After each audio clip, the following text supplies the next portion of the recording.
we're trying to do here, guys, is give you some special memories and moments at Lipscomb and what it was like in McQuiddy and getting a chance to be in the program. They're going to knock down McQuiddy in April of 2000, and we thought one of the best things we could do for you and your kids and your grandkids, and just to let you have something to remember McQuiddy by. Beautiful bells going off there in the back, has a little sort of hidden significance. But I wanted you also to see the camp truck. Some of you guys weren't here when the truck was here. This is the official camp truck. A little trouble over here where a limb fell down one of the late storms here in Nashville. But I'll tell you, heck of a deal for us getting it for $1,500 from Billy Snell. He's still laughing. He got us on this one, but the camp truck's doing its job. Now this is the way McQuiddy looks now, but in the old days when I came here, there was a huge glass front, and it came out maybe, it was back further, I guess, and there was more parking lot up here. But that's where Joe Gaskins and all the guys from Hillsboro would break in, and then there was a concession stand out in the lobby that went the length of it. And a lot of the guys like Al, back in teens before then, you remember what it was like out there and running the concessions. And we'd always use the concessions to go to Hawaii in the old days before we just started doing it differently, and to get you guys over there. The concession stands, the girls that worked there, if Ralph was playing, they'd always be woken up when he was throwing passes off the baseline wall and it would hit it. But out here, when they had the old front, the year we started selling reserve seats, we had 100 people sleeping out here to get their reserve seats. Dandy Burton, who was like 80-something, was #1 in line. Mark French organized it all and made a list, or there'd been just pure chaos of people trying to get their tickets. My wife was 7, Francis Cooper was 8. 100 people slept out there to get those tickets. They used to, you remember when they used to come in and we'd shoot in the afternoon and people would come in and leave their coats and seats to reserve their seat, and then, they started losing their coats, so then they had to go to reserved seats to get it going. Let's go in and we'll look at some more stuff. The first time I saw this gym, it was obviously a lot different, but I just finished interviewing for the Lipscomb job, had signed a contract, and then sort of thought it might be good to see where we were playing, and walked in, and it sure looked a lot different than it does now. This thing out here is the thing that's got all the clippings and stuff on Hutch and John breaking a scoring record, and I'm sure there's probably many players who've sacrificed their entire careers so these two dorks could score that many points. But it's a tribute to the whole program that we had teams capable of doing this, and the style of the play and how hard those guys that played around these guys played. And obviously these guys are great players, and you guys knew it that we're playing with them, but I think it speaks well of what you guys did to help those guys score. Every postman knows that. When we first came to Lipscomb, there wasn't girls basketball, and we shared a gym with the high school. And they used to have high school playoff games in here, and they were playing 6-on-6 girls basketball, 3-on-3 half court. It would be packed to the gills in here, high school playoff games. Our college games, we wouldn't even pull a couple of those bleachers down there, and they were old bleachers. This is the second set of bleachers that's ever been in McQuiddy. And the side hoops were wooden, so after a couple camps, we donated that. There was like a 2-inch strip around here instead of this, and this was all put in later after camps got going and we got some money. We used to have those old bison mats that were wrestling mats that were on the walls that were just harder than concrete themselves. I don't know why, it could have been sued a million times, but then they eventually got these things and put them in. But I guess the thing that, we changed the banners up there. Instead of having individual banners, which we had hanging up all the way across, when Frank started winning a lot of games and the girls got really good and we needed to put theirs up, we eventually went to doing this, and ours are on the left, the girls are on the right. We had a lot of people saying we had too many banners hanging here and it hurt the lighting and they couldn't see the scoreboard and stuff like that. But I think the biggest game as far as number of people we ever had in here was the Trevecca game, couple Trevecca games where there were just people standing everywhere. Everybody thinks the Belmont thing was such a big deal, and it was, but the Trevecca thing, there was nothing like that as far as real excitement. I guess the Oral Roberts game, 138 to 130, was a pretty big deal. And then obviously we had games we were turning people away. We had, 16,000 at the Vanderbilt game when we played Belmont at Vanderbilt the first time. But I'd always like to think that we played hard, whether there was 16,000 or 16. And we've had some 16 games in here, too, in McQuiddy. Some of the guys in the old teams can remember when he held the ball for 10 minutes and the students were trying to get active, so they were passing a beach ball around in the crowd, and they were really doing a better job of handling the ball than we were. Over here, we got Hutch and John's numbers retired and Coach Dugan's. And any of you guys that are local and you don't have something to do, you take Coach Dugan out to lunch, and he'd really appreciate it, because right now, anything he can do to visit with people, it's a real blessing for him, and it'd be a greater blessing for you. Let's look up here, Eric, underneath the scoreboard, and that's where the squirrel would always come in the fall. And when that dang squirrel was running around and he wasn't real active, we knew that we had to turn the heat up a little bit in the gym. You know, he was trying to just sort of take it easy. We had to screw it down a little bit and get a little tougher in practice. And, you know, and the practices, you know, I thought that was bigger for us really than the games. Like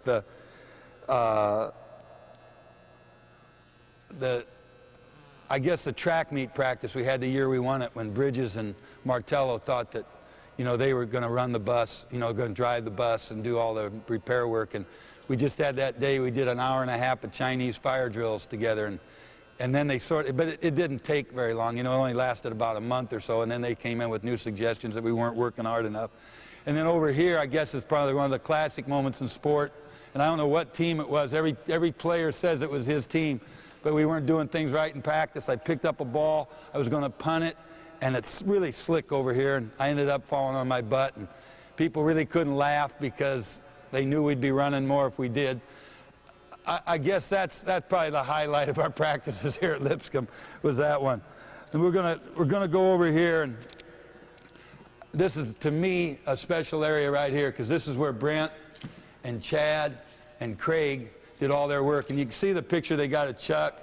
Brent's got a bunch of stuff up there way in the back. We can't get in here because we don't have keys to anything. But he's got a thing back there about the Belmont versus Lipscomb at Vanderbilt game. He's got a lot of great stuff. And Grant did such a good job of getting the kids to the game and promoting and keeping things going. Those guys were great. Let's go on down here, and we're going to look at the weight room, the team room. Right here, we got the be a practice player first thing. And, you know, they got that from Johnny Majors, and then the thing underneath it, properly and quickly execute the fundamentals of the game for the welfare of the team. And that's what we try to do, and that's what we wanted you guys to see every time. And if you're running a business, that's not such a bad idea. Okay, this is the weight room. In the old days, there was a big screen around it, and there was a swimming pool. And then I went over to Trevecca one night and saw they had a hitting room, so I mentioned that to Coach Dugan. So the next year, there was a hitting room next door here, and we had sort of a weight room here. Now, this is much improved. It's not like a lot of places with fancy stuff, but this is a big improvement. Now, in the early days, I can remember, I think the first guys that really got into lifting were in the early 80s, maybe, late 70s, early 80s, and guys would start to lift. Coach McCain got a Nollis, not a Nollis, but one of those universal machines. We put it in where the team room was now, and people kept breaking down the ceiling panels to get in there. So he had to take it down again. He took it apart and put it together 3 times, brought it in here and set it up, and this wasn't very much better as far as cleanliness.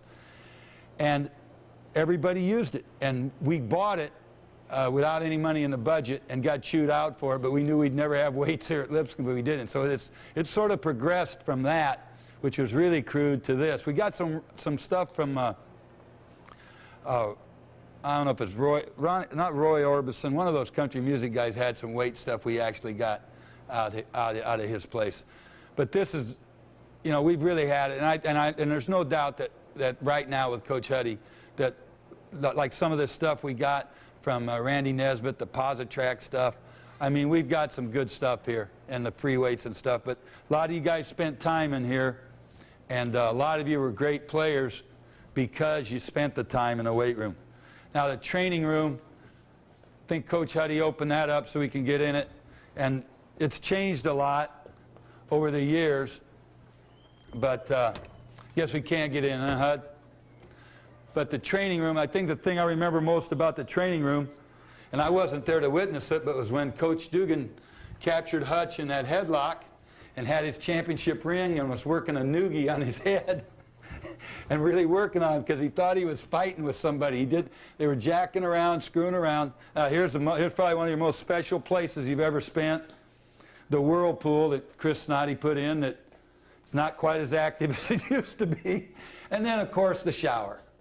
And, you spent some of your most friendly, intimate moments in this shower right here at Lipscomb. As you'll notice, it's only liquid soap, no bar soap, so guys would be having turnovers, dropping it on the floor, stuff like that. Then, we used to, in the old days, this used to be the basketball locker room, baseball locker room, and there were no walls here. There were just crude wood stuff. There was a screen here for the training room. But then they cleaned this stuff up, and we did this with lockers. And this is probably the cleanest this locker room's ever been because there's nobody in it. But this was the deal right here. We always had these two signs. This is in the team room, and this is in here, and sort of sums up what we're trying to do. But we thought this was quite a deal when we did it, and it was sort of, we modeled it sort of after Kentucky stuff, but then as time went on, other people in our league got better stuff. Now back here's the real sweet place. This is the laundry room. The Sacks have spent time back here. Unbelievable. And then this is, coaches used to locker here, but we quit doing that after a while. I mean, coming down here, you'd fry down here. And this is just where they stored everything, and half the time it'd leak or problems back here. I guess that has a little more meaning to the Sacks and doing some of the laundry in camp in the early years and stuff like that. So now we're going to go to the team room. And I guess, Gary Dedman donated the carpet for the team room. And we got somebody, I don't know how we did the walls and stuff, but this thing was really in bad shape, and we put all this stuff up, and I think it sort of made it a pretty nice thing. The last few years we've added more boards and stuff to write stuff on and do scouting stuff. But as Eric pans this thing, you can see, there wasn't a lot of room. We keep the Sacks over here, and then any coaches that would visit and come in would be over in this corner where the Sacks and the coaches all sat. And then we'd have players here. And we used this more for scouting the last few years and things we're trying to stress in practice. And of course, we had the TV here that get one stolen every third year by somebody in maintenance or somebody coming in off the street. So that was the deal.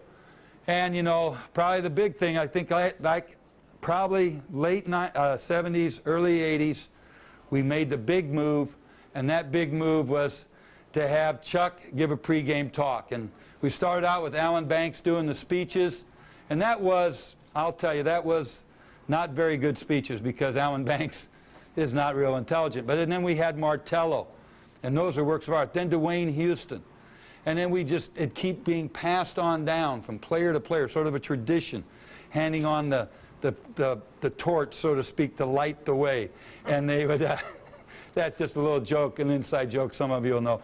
But Roast, are you ready? Yeah. Are you fired up? You better be fired up. Now you better sprint down here. These guys are waiting for you. Now let's go. Okay. Let's go. Let's go, Chuck. Let's go, Chuck. Let's go, Chuck. Fire it up. Yeah. Let's go. Get going in there. Don't run over Eric. Look out, Eric. Yes. Let's go. Did you shave? Yes, sir. Oh, you didn't. You haven't shaved in a month. Haven't had many Saturday morning speeches. Okay. Now, Chuck, just imagine in your mind that every Bison that's ever heard a speech from you is sitting out there right now. Like there's Ernest back there, but it was really Willis. Yeah. And there's Willis, but it's really Ernest. Had a little trouble in those early years. Everybody looked the same to you, didn't they? And then in the front row, who else did he screw up where you couldn't know the names? Who are some of them you didn't know? Could never get John Wild. Could never, Wolfie. That's right. Wolfie, that's right. Well, I can understand, Now, anybody else you had trouble knowing their name? What about Doug? Yeah. Rodriguez. Doug, yeah, Chuck, you got to shave, my man. Are you running for a contest or something? Or what's it? No. Well, I notice the famous Chuck hairs, and some of you, I'm sure Chuck's on your list of what would you do for $1 million. Remember that? That's legendary. Okay, Chuck, the speech, where is it? You got to jump for it, buddy. Let's go get it. Let's get it. Go. One, No. two. Oh, hey. Okay, let's read it out, Chuck. All right. Okay. All right, Chuck. Now you're ready for this one. Now yell it out, Chuck, so people can hear it in television land. May the 29th, 1999. 1999, Chuck. Chuck. Bisons versus Screaming Eagles. Hello, Bisons. Shut up. Hey. What kind of Screaming Eagles? Right. Bisons versus live Screaming Eagles. Okay. Hello, Bisons. Shut up, Chuck. The speech I give today will be one in the past. It is definitely not my first, and I hope it's not my last. The speech I give today will be like ones in the past. It is definitely N-A-T-E-L-E-Y, not my first, and I hope not my last. I'm just reading this for you people out in television land. Okay. The team room here still looks and smells the same, and I'll still hope I still know how to spell my name. Big A, little A, R-O-N. Big A, little A, R-O-N. Keep going, Chuck. Louder. Big A, little A, R-O-N. Yeah. Big A, little A, R-O-N. Big A, little A, R-O-N. Okay, now keep going with the speech. The Three Stooges noise are the same as the best. Make noise. I think you may have forgot a line, but that's okay. And Oh, cough. And my cough. My cough still passed my test. Any test. Any test, Chuck. Cough, Any Chuck. coughs. Cough. Chuck. Cough. All right, Lily. My body is still filled with H's. My body is still filled. With H's. Aches. Aches. But there is no one thing Hard for me. hard for me to take. Uncle Don will be gone, and McQuiddy is going down, but I'm just wondering who will haul me around.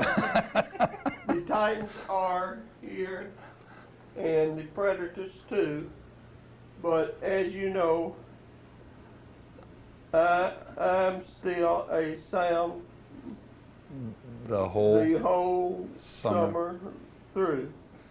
Just like me, you will be a bison as long as you are living, not just because of what you Got. got, because of all you have given. That was great, Chuck. Ad lib, Chuck. Ad lib, Chuck. And live, Chuck, what we gotta do? Gotta play defense. Well, one thing, Chuck. These phrases. What's this one? I'm tired of losing. Well, did you remember when you said that one time we were 18-0? Yes. Yes. Okay. How about this one? A big and little R-O-N. Clap, Chuck, get it going. Big and little R-O-N. Okay. What's this The one? Dancing Bears. And who are they? Who was always the Dancing Bears, Chuck? Yeah? Who? They're from Henderson, Henderson, Tennessee. Freed Hartman Dancing Bears. Yes. What's this? Avenue Rex. And the do-rag. And what does that mean? Nobody Oh, no. What is this one? Don't believe the hype. The hype. What did you used to call it? Hype. Oh, you Hippie. hippie. What about this one? No, what about this one? The roast. Who's that? Me. Who's this? Chuckles. Who's that? Me.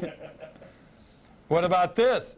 I've got a toothache so bad. And when did you say that? When we beat them and beat them bad. And who was that we beat and beat bad? Remember that time Martello yanked your tooth out Yeah. at Rockhurst Uh-huh. before we played Emporia State? Yes. And what'd you say about the Hornets? Did you say something like, I got a horny ache so bad? Do you have to go up in front of church then? Oh, yeah. Okay, what's this one, Chuck? Beat them and beat them bad. Okay, let's hear your ad lib, Chuck. Tell these guys what you want to tell them, Chuck. You gotta play defense.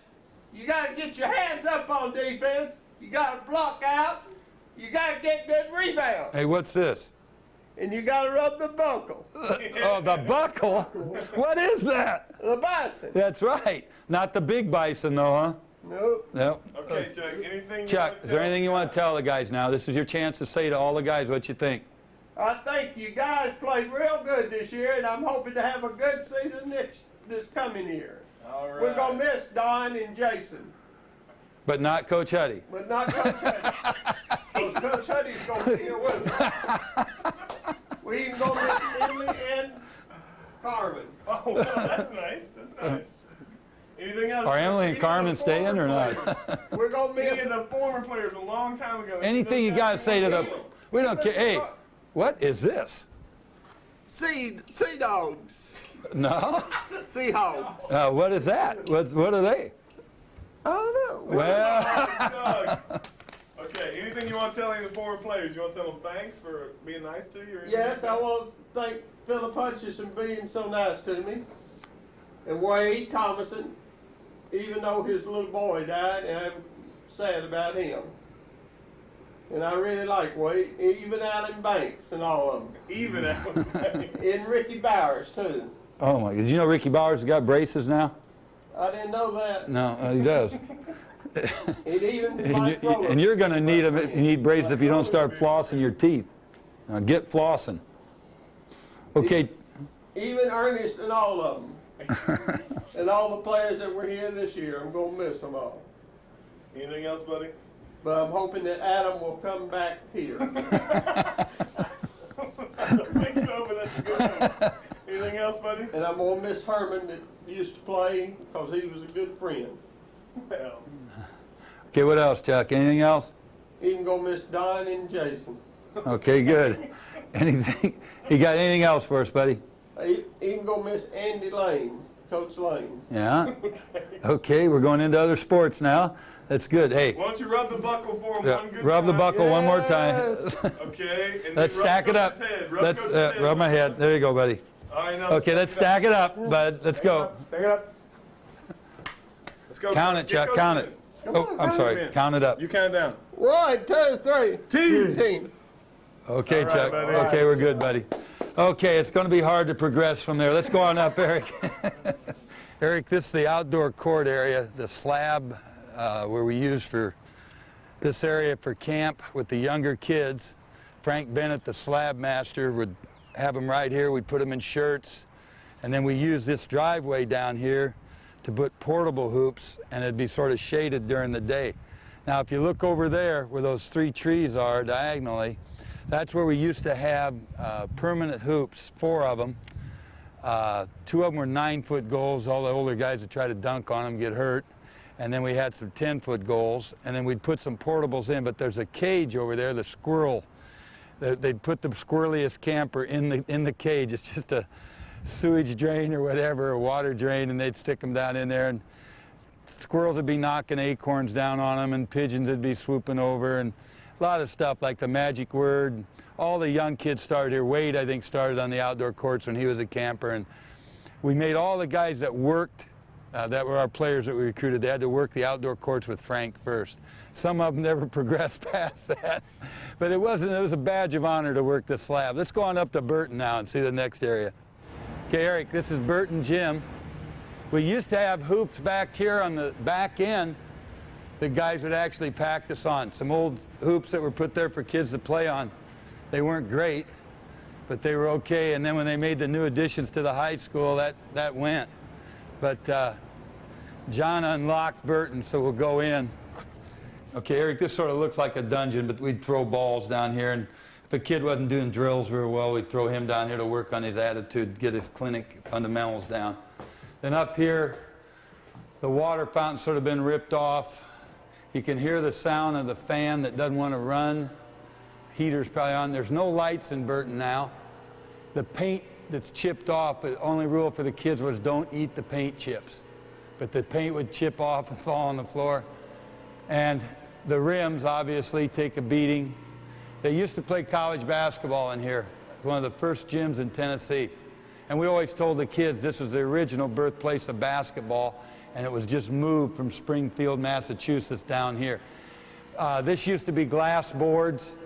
Guys would dunk, like we've had Issel in here, Isaiah Thomas, all of our pros, we try to bring them in here and let them dunk in Burton. There was a rope that would hang from here. Guys would grab it and dunk, grabbing the rope. There was a mat over here that they would run up and then dunk running up the mat.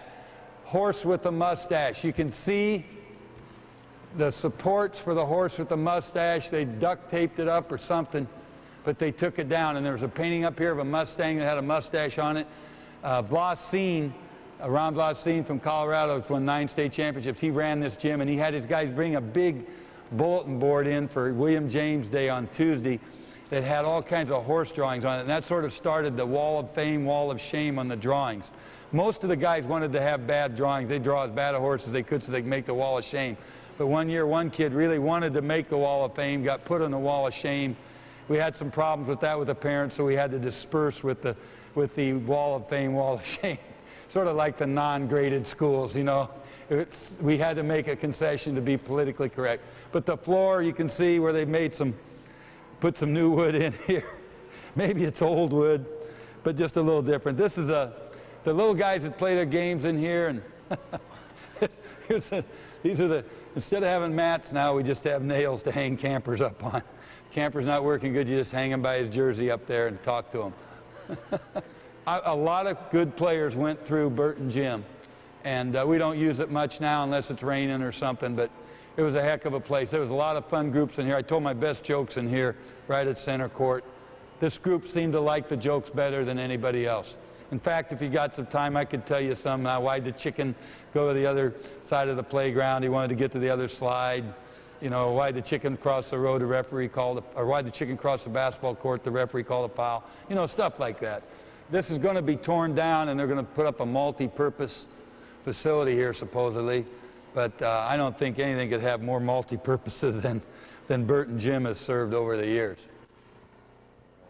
Yeah, that's a porch, Eric, where we'd eat lunch when we had day camp at noon, and the Nicholases would always, they used to bring food over all the time. They sort of quit doing that now, but they'd bring a bunch of food over. It was unbelievable. And we'd just sit there, and during the kids would have their lunch break in Acuff Chapel, and we'd sit over there and eat. Now this is the high school gym, and it's really changed a lot because they brought the lobby out. It used to be back in further, and it's really dressed up, so it's not going to look the same to the guys. Coach Huddy's got everything open here. He's been trying to rip off stuff while he's here. Yeah, this is the lobby area is a lot different. It used to have a concession stand right here where this trophy case is, and that was where everybody had to say Pepsi please or they wouldn't get anything. Everybody had to use please and thank you. Cheryl and Carol running concessions were pretty tough about that.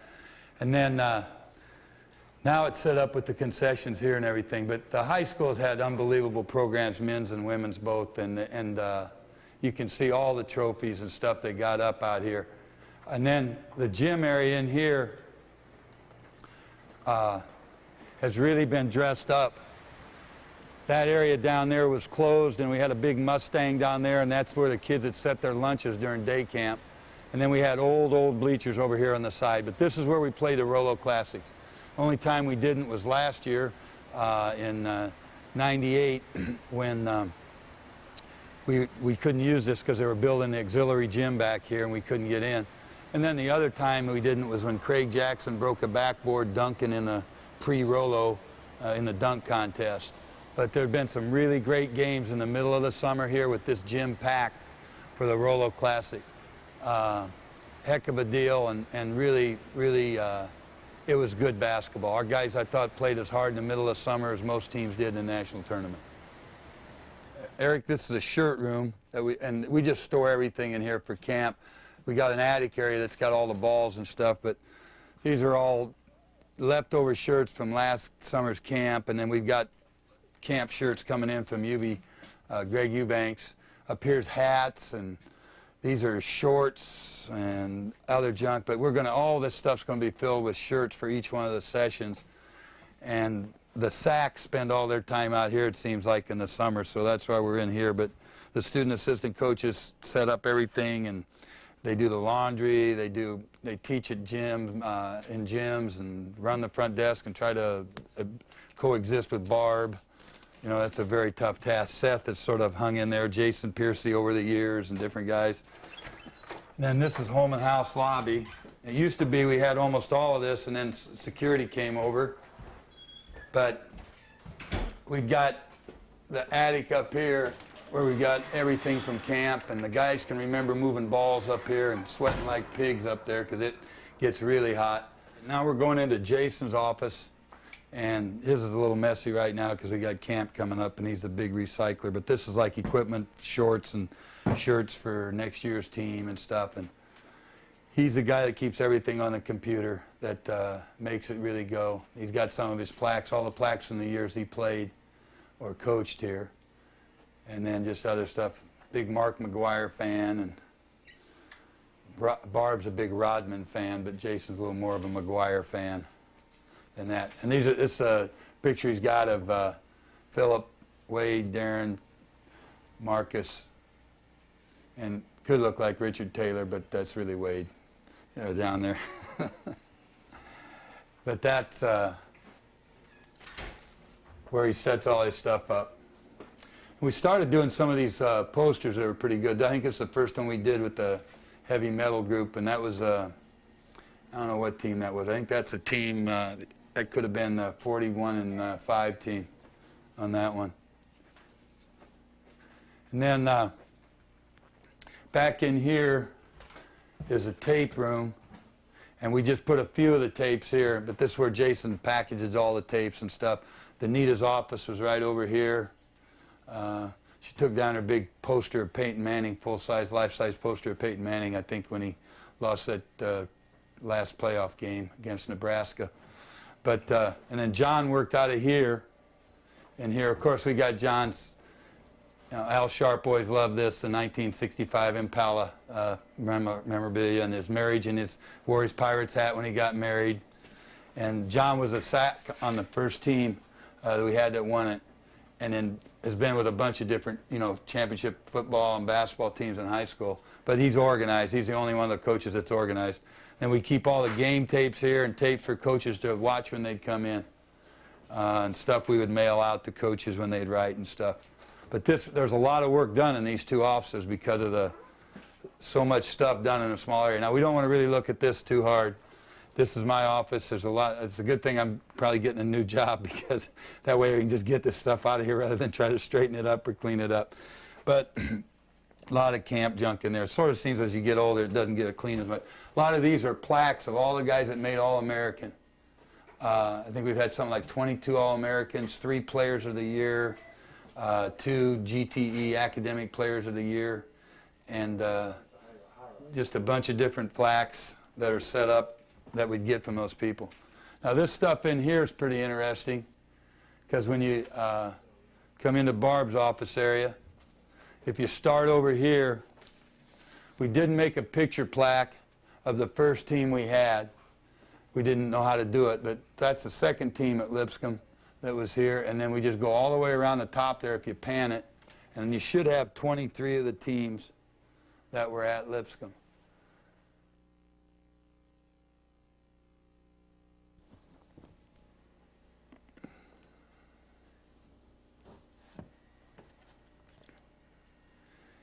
Then we got this from Tommy Speak's dad sent us this, and we had that, I don't know how many, it's just a thing, 5 wolves, and the idea of unity, and the idea of the strength in the pack, and the strength of the packs and the wolf. You know, strength of the wolf is the pack, and the strength of the pack's the wolf. This came from Jerry Todd's wife. She sent us this poem, and I think it says a lot about Bison basketball and what we tried to do. These are insufficient fund camp checks, if you want to zero in on those names so people can be looking for them for us. These are some more of those poster ideas, and Brent and Chad and Craig did a lot with those later on as it went on. This is a collage of the team that won it. This is Barb's favorite thing from the Wooden Book. This is the thing I think that Paul Nance or somebody did for the 4 seniors on those teams that won a lot of games. Just a picture of John, Tracy, Jerry, Ralph, and some other people at playing against Trebek, I think it is, in a big game. Another poster, national championship, the year we won it, the marching and halftime thing. Here's some clippings off of this is the mantle right in front of Barb's desk, where it's got some of the clippings, the championship team, that article that was in Sports Illustrated, national championship program autographed by the team the year they won it. Picture of John Wooden, the Wooden book. Emily and Sarah with Sierra at the games. This is our guys in Hawaii, I think. One time we beat BYU Hawaii over there. This is a banquet with all the guys with Barb. Championship team, the roast, back here behind. He's a #1 fan. And thing from Tubby Smith. But just a lot of junk up here. This is guys doing Special Olympics in Tulsa before the tournament. And then the idea, everything we based it on, a team attitude. And then Barb did scrapbooks of all the teams and leaves them out laying around. Now there's badges for Academy and stuff like that. But I guess the last thing we're coming to is over here. And here's the 2 fattest 3 men that ever played college basketball. And he's selling for Merck now. And he's running Sam's or Walmart in Huntsville and sort of owns Huntsville. This is probably the most disgusting picture I've ever seen in my life. Some of our sacks and Coach Shelton. Here's some of the, Pat and his wife Charity, guys stacking it up, just players, kids. This is a team that shaved their heads to show unity, and I had to shave mine because of that too. This is Chuck falling asleep. This is Chuck tickling me in the armpit. This is Billy Mooney coming in from a drunken stupor.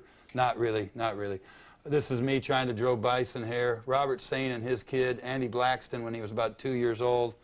But this is just Barb's thing, and she's going to take that, obviously, when she goes and leaves. This is Dwayne Houston and his family, Yubi's kid. This is Martello's kid with the Lipscomb shoes. He got that. Probably stole the ball and the shoes. This is Al. This is pretty disgusting, this picture here. This has been put in different scouting reports here and there. When he'd open up his notebook, there'd be a picture like that. This is Sierra.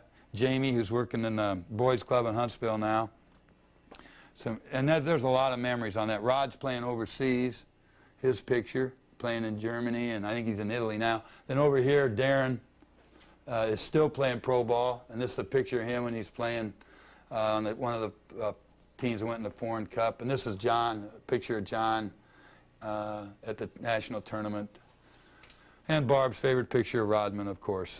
But I guess that gets to the last thing, and if you want to just sit here, I want to talk to these guys a little bit, and then that'll wrap this thing up. I guess the thing that, you guys all know that I'm going to be hopefully working somewhere different next year. And if you're driving down the road and you see a Captain D's, you might want to stop in there and see if I'm there. If they don't take coupons, then it's probably not going to be me eating there. If you ever do, when I know where I am and you know where I am, if you come by, I'd be the proudest guy in the world to show you off to our guys that are playing for me and say that you were a guy that played for us at Lipscomb. And you guys don't know the pride that the people that worked in this program have for you.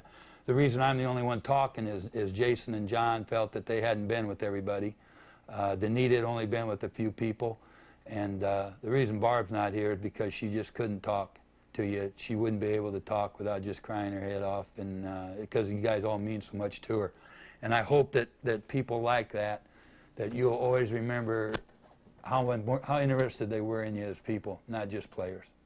That they had an interest in you as a person. And that's why you have stuff like this with the kids and with pictures of you, because the memories are the only thing you can keep, and the moments that made those memories so special to you, don't let them go. And sometimes it was big wins, big games. Sometimes it was tough practices. Sometimes it was a guy that just said the absolute stupidest thing in a team meeting and made us all laugh. Sometimes it was just really going through tough times together. I'm really proud of the guys I see starting families and how important their kids are to them. Last night I spent about 3 hours at Brian Ayers' house with him and Walt's wife and Brian's wife and young son Taylor. And it just makes me so proud to see you guys starting families and seeing how much you care about your family. And I hope Bison basketball had something to do with your attitude of being a team and caring about each other.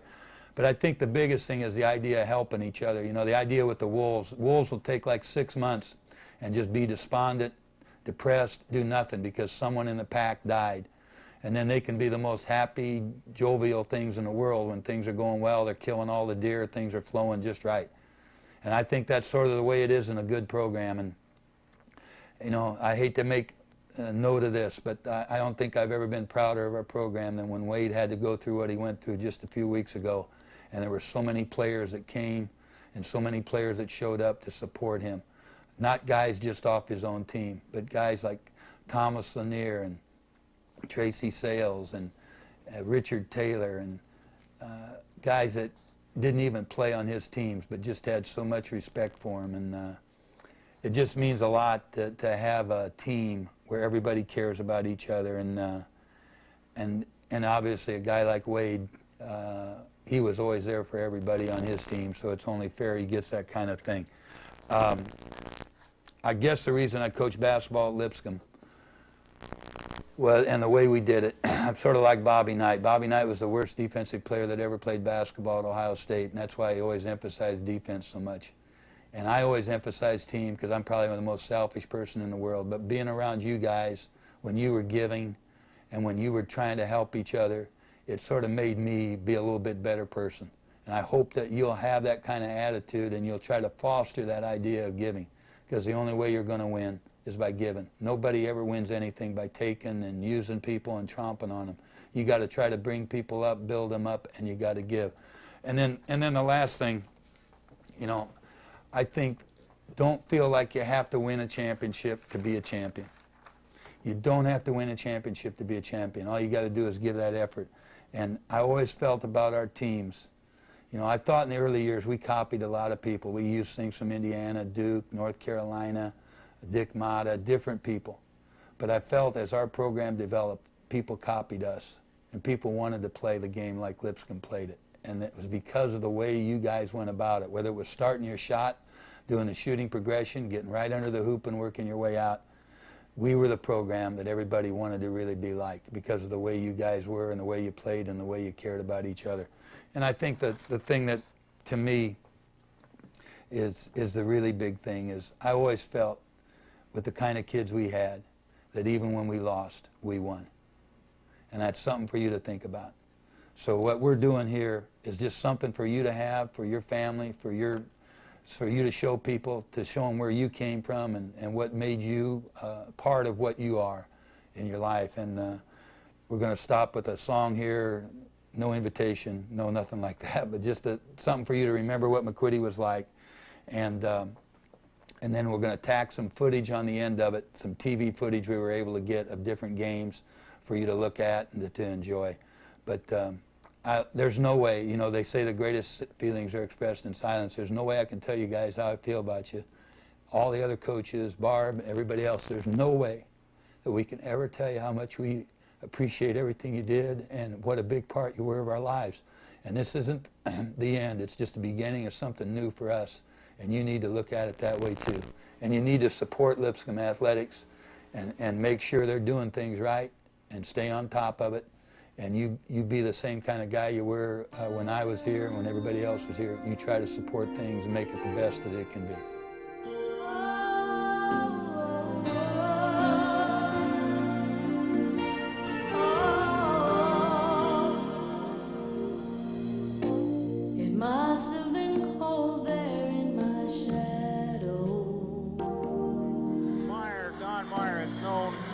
Throughout the country as one of the foremost instructors in shooting the basketball. We talk about how he always liked it.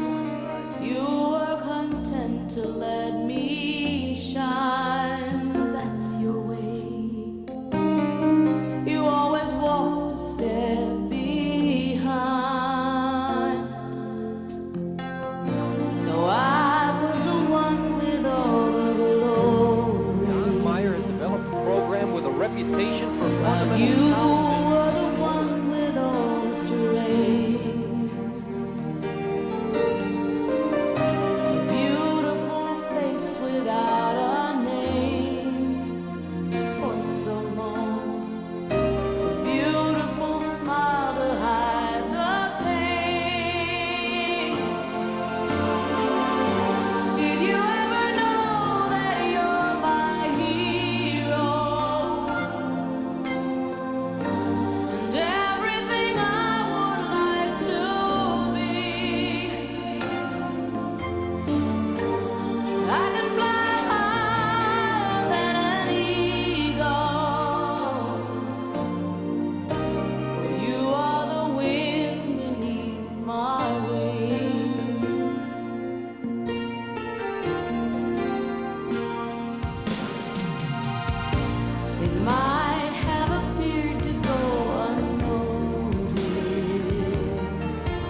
for the slam. Yeah!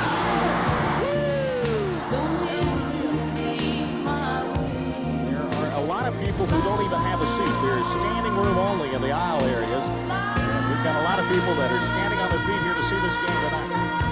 It is not easy to win against Lipscomb at McQuiddy Gym anytime, any year.